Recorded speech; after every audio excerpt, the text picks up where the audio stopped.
শুভ দুপুর সবাইকে। কেমন আছেন সবাই? নিশ্চয়ই ইনশাআল্লাহ আল্লাহর রহমতে অনেক অনেক ভালো আছেন। আমি অনেক ভালো আছি। এখন আমি ছাদে আছি। দেখুন ছাদের প্রকৃতির বাতাস আপনাদের সাথে শেয়ার করার জন্য আমি ছাদে চলে এসেছি। এই যে কি সুন্দর বাতাস, এখানে আকাশ, এখানে নানা রকমের গাছ। দেখুন কত সুন্দর মনোরম প্রকৃতি, যে উপরে আকাশ, খুবই ভালো লাগছে আলহামদুলিল্লাহ।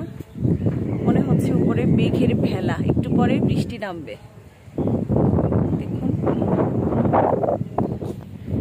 জন্য ছাদে চলে এসেছি, অনেক ভালো লাগছে। সবাই ভালো থাকুন, সুস্থ থাকুন, সুন্দর থাকুন। আল্লাহ হাফেজ।